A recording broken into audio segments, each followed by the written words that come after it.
sling. And he's up against a great big giant over here, right? Who's armed with everything, like WTF. He's got everything, the swords, shields, muscles. Little guy versus a big guy. The story is always used to explain about what we call the underdog, how the little guy wins against a great big guy. We all think that that's the story, but that's not entirely true. Because what we know over time is this. We got to ask several questions. The first thing we ask is, did a toy really kill the giant?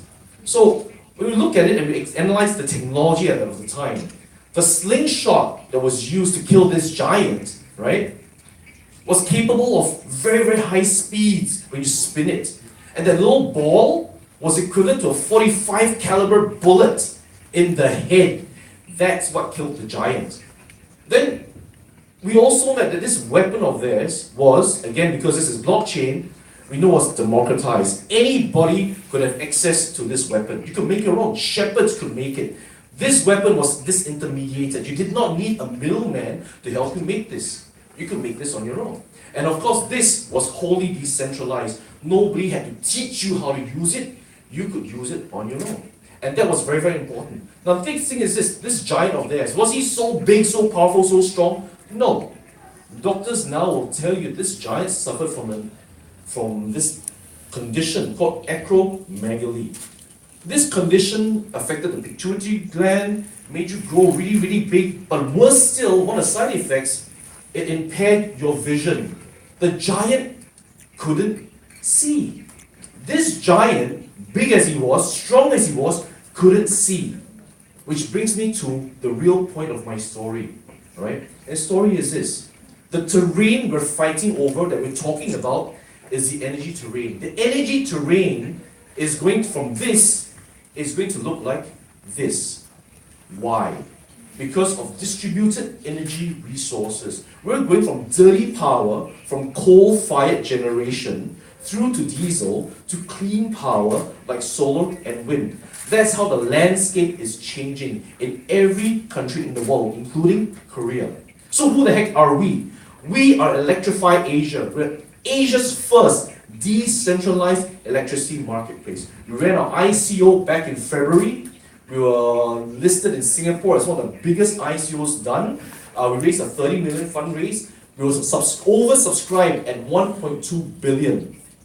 So what exactly do we do? We're the first guys to put an electricity marketplace on blockchain. We're taking electricity contracts in a deregulated market, markets like the UK, for example, Australia, markets like Japan, markets like Singapore, where we're from. So we started in Singapore, we're now exploring with TEPCO to carry out exercises in Japan itself. So we built that marketplace to allow electricity contracting to occur on the blockchain. Savings, immutability, and so on. But we're also building something else very, very important, something in peer-to-peer energy trading.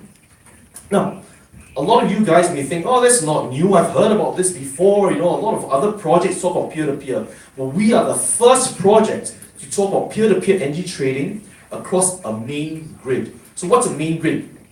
This is a main grid across a whole city. You live in Seoul, we live in Singapore, someone lives in Shanghai. What a city has, that distribution structure, that's called the main grid. What's the big difference? Because most of the other projects talk about peer-to-peer trading on a microgrid. What's a microgrid? A microgrid is if we had every table was a small village or small town, and someone made power, someone consumed it within that small city, that small town or small village. These are microgrids.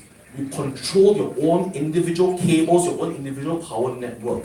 But what we're seeing now is that doesn't work. It's too small, it's not scalable. What we're looking at designing and looking into are integrated microgrids. Could towns, villages get connected to each other? Could one town be able to create more energy through maybe hydro or solar and then transact and export that energy to the next town? And if we can do that, what happens then with the city? Could these towns transact and sell power if they have an export or a surplus back to the city? And could the city provide power in times of shortage back to these same towns? And remember, the whole issue really is this. The energy terrain, as I said earlier on, is changing. How far? We're now seeing not just microgrids outside of towns and cities, we're seeing microgrids appearing within cities themselves. 3 years ago, there was a big project in the US, right? It was called the Brooklyn Microgrid Project. A microgrid was set up within a small part of the city that was self-sustaining, and more importantly, it could trade between themselves. We're doing it across entire grids, and what we call this is the OmniGrid. This is something Electrify is researching about. We're developing a system which allows all these structures to trade and carry out energy settlement between themselves.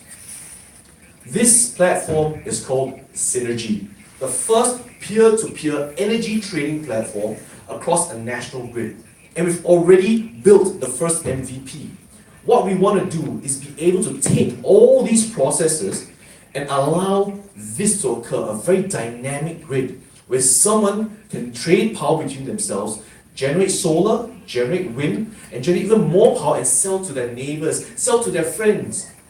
Someone over there living in the north side of Seoul can sell power to his cousin in the south side of Seoul, and you can transact.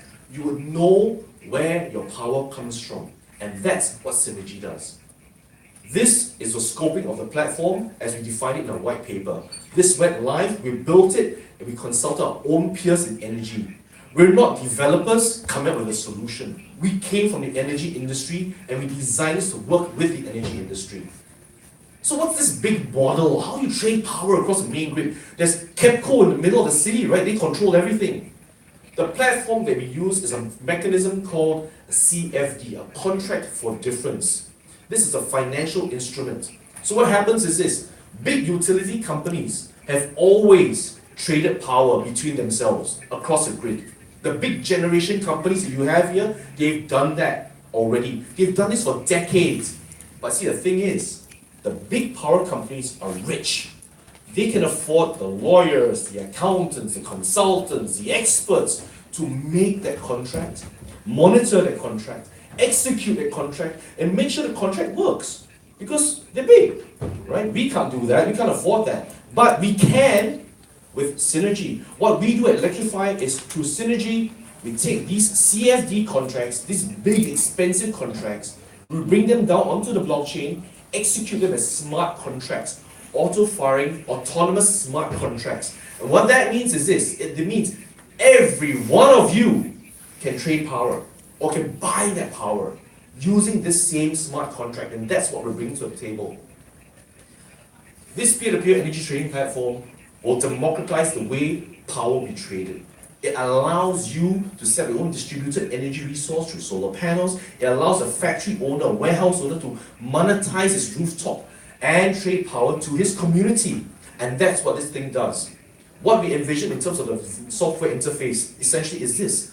End user can look on his application and see the mix of power he needs to consume. He can even look and choose the power he wants to buy, understand where he's buying it from. And there's this thing called sleeving. If you're buying solar, for example, and like, hey, there's no sun, there is no energy, what am I going to do? I'll buy traditional energy. That's called sleeving. It covers the rest of your consumption needs. And this is where we're good at already. We started as an energy marketplace, remember? We started with this. Now we're building all of this. This has already moved on to our architecture.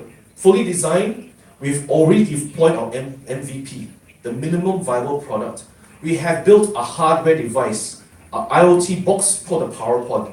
That device pulls the data of the smart meters with a visualization and analytic dashboard on the back end already. This is what we're pulling. Remember I said earlier on we're working with TEPCO in Japan? This is what we're showing to them. We're now already plotting production and consumption data across two providers and consumers mapped against market prices on the wholesale electricity market. That little yellow line up there, that's power consumption across the market. What you're looking at this is the ability for you to see how much money you can make from your solar panel. We've already built this in an MVP. We're going to alpha test phase with 3 producers and 10 consumers in Singapore. At the end of that, we're looking to deploy the same test in Tokyo. That's what we're doing. So like I said, TEPCO's been interested in this for a long time. We've been talking to them for the last 6 months. We're now looking to more phases of development. In Japan itself, we're talking to another power company called Take Energy in Kyushu in the south. They own 6 solar